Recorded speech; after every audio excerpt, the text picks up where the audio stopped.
Hello everyone, welcome to पढ़ाई alert. आज हम पढ़ाई अलर्ट पे क्लास 9 फिजिक्स का एक important chapter work and energy start करने जा रहे हैं। ये क्लास 9 के फिजिक्स का बहुत ही इम्पॉर्टेंट चैप्टर है। तो सबसे पहले हम जानते हैं कि वर्क क्या होता है। ऑर्डिनरी लैंग्वेज में हम वर्क का मतलब समझते हैं कि फिजिकल या मेंटल एक्टिविटी जो होती है उसी को हम वर्क कहते हैं। बट फिजिक्स के लैंग्वेज में वर्क का डेफिनेशन चेंज हो जाता है। फिजिक्स के लैंग्वेज में क्या होता है कि वर्क हम उसे कहते हैं जब हम किसी भी ऑब्जेक्ट पे फोर्स लगा रहे हैं और वो ऑब्जेक्ट उस लगाए हुए फोर्स के डायरेक्शन में मूव कर जाता है। जैसे कि ट्रेन की इंजन जब होती है रेलवे लाइन पे मूव करती है तो उसमें इंजन आगे की तरफ फोर्स लगाती है और बाकी सारे जो कंपार्टमेंट्स होते हैं वो भी उसी के साथ उसी डायरेक्शन में डिस्प्लेस होते हैं। तो वहां पे कहा जाता है कि वर्क किया इंजन ने ट्रेन पे।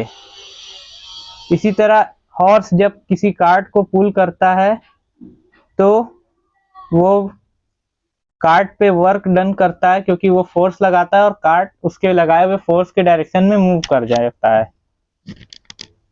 और अगर कोई मैन स्टेयर्स चढ़ता है घर के तो वो वर्टिकली ग्रेविटी के अगेंस्ट अपना वर्क डन करता है। नेक्स्ट है कि वर्क डन डिपेंड किन फैक्टर्स पे करता है। तो वर्क डन मेनली दो फैक्टर पे डिपेंड करता है, फोर्स के मैग्नीट्यूड पे और डिस्टेंस जो ऑब्जेक्ट ने मूव किया फोर्स के डायरेक्शन में। तो फॉर्मूला जो होता है वर्क डन का वो होता है force into displacement, W equals to F cross S। और यूनिट जो होता है वर्क डन का SI यूनिट वो जूल होता है। और 1 जूल वर्क डन हम कहते हैं कब होगा, जब 1 न्यूटन फोर्स किसी ऑब्जेक्ट पे लगाया गया और वो ऑब्जेक्ट 1 मीटर डिस्प्लेस हो गया लगाए हुए फोर्स के डायरेक्शन में, तब हम कहते हैं कि 1 जूल वर्क डन हुआ है। वर्क डन स्केलर क्वांटिटी होती है और स्केलर क्वांटिटी के बारे में आपने पहले पढ़ा होगा न्यूटन्स लॉ ऑफ मोशन में, स्केलर और वेक्टर क्वांटिटीज के बारे में। तो वर्क डन स्केलर क्वांटिटी होती है। और आगे बढ़ते हैं हम, तो इसमें लिखा हुआ है work done against gravity. Gravity के अगेंस्ट में वर्क डन कैसे होता है। तो जब भी ग्रेविटी के अगेंस्ट हम लोग वर्क डन करते हैं तो जो अमाउंट ऑफ वर्क डन होता है वो इक्वल हो जाता है वेट ऑफ बॉडी और उसके द्वारा जो वर्टिकल डिस्टेंस कवर किया गया है उसके बराबर होता है। तो वेट क्या होता है, वेट भी एक तरह से फोर्स होता है, F इक्वल्स टू mg जो कि हमारा वेट होता है। तो यहाँ mg हमारा वेट हो गया जिसको हम फोर्स कहेंगे और h जो है वर्टिकल हाइट है। यहाँ पे W वर्क डन है, m मास है, g acceleration due to gravity है, h हाइट है जिसपे बॉडी को लिफ्ट किया गया है।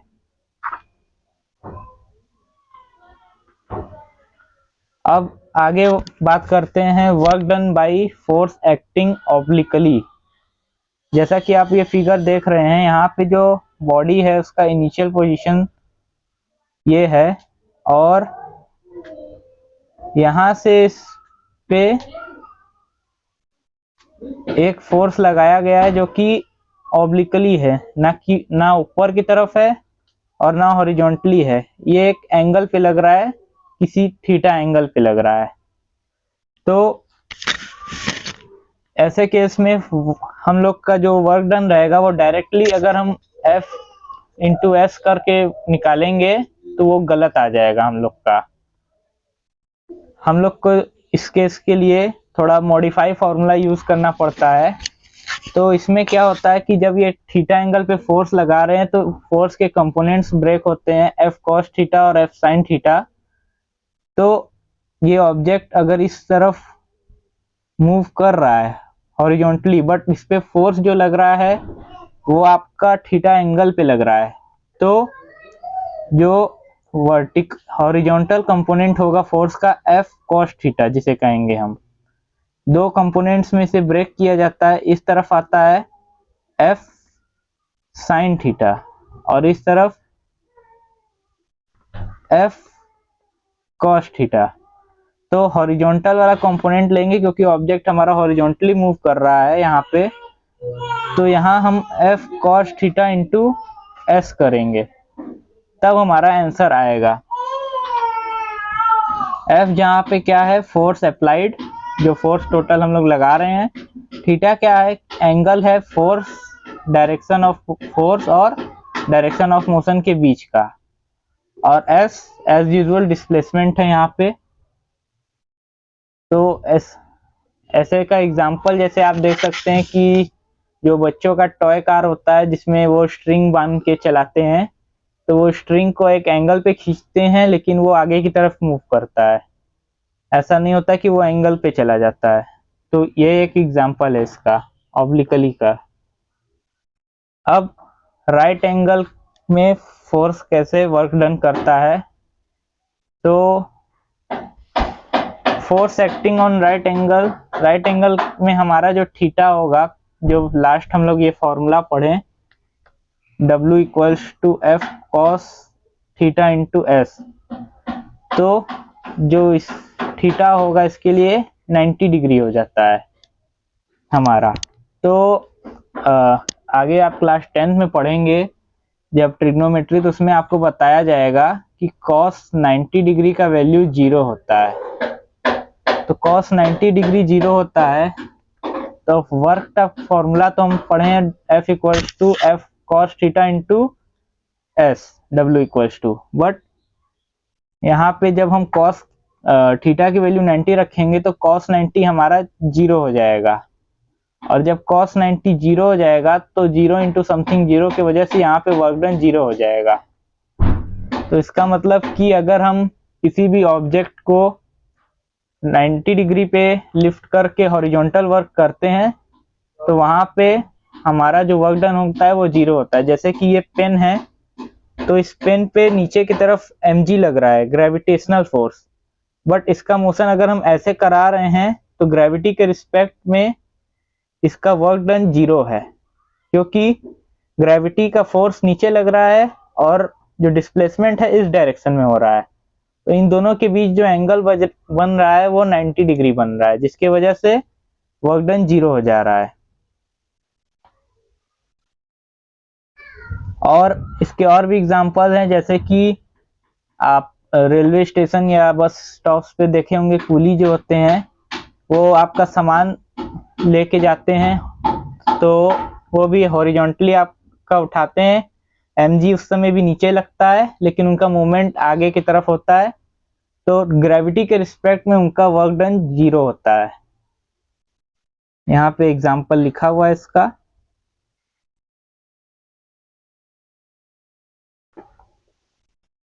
नेक्स्ट आता है पॉजिटिव एंड नेगेटिव और 0 वर्क डन। तो वर्क डन पॉजिटिव कब होता है, जब हम ये जैसे ऑब्जेक्ट है, इस पे हमने फोर्स लगाया और ये ऑब्जेक्ट इसी डायरेक्शन में मूव कर रहा है, तो इसने पॉजिटिव वर्क डन किया। बट अगर हम देखें तो ये ऑब्जेक्ट मूव कर रहा है, तो मेरे फिंगर से यहाँ पे इस पे फ्रिक्शन फोर्स लग रहा है जो कि पीछे की तरफ है, लेकिन ये ऑब्जेक्ट अभी भी आगे की तरफ जा रहा है। तो फ्रिक्शन के रिस्पेक्ट में इसने नेगेटिव वर्क डन किया, क्योंकि फ्रिक्शन पीछे की तरफ था, डायरेक्शन उसका अपोजिट था, लेकिन work done displacement opposite direction में हुआ, तो ये नेगेटिव है। और 0 के बारे में तो हम लोग पढ़ चुके हैं लास्ट पिछले में कि अगर एंगल दोनों के बीच का 90 डिग्री हो गया तो वो 0 है। और एक केस ये हो सकता है कि अगर हमने फोर्स लगाया लेकिन कोई डिस्प्लेसमेंट ही नहीं हुआ, जैसे कि स्टेशनरी वॉल है, अगर आप उस पर फोर्स लगाएंगे तो वो मूव नहीं करेगी, तो उसमें भी आपका वर्क डन 0 हो जाएगा, क्योंकि आपने फोर्स तो लगा लेकिन डिस्प्लेसमेंट उस समय 0 हो गया, तो उस टाइम पे भी आपका वर्क डन 0 होता है। इसमें एक और केस आता है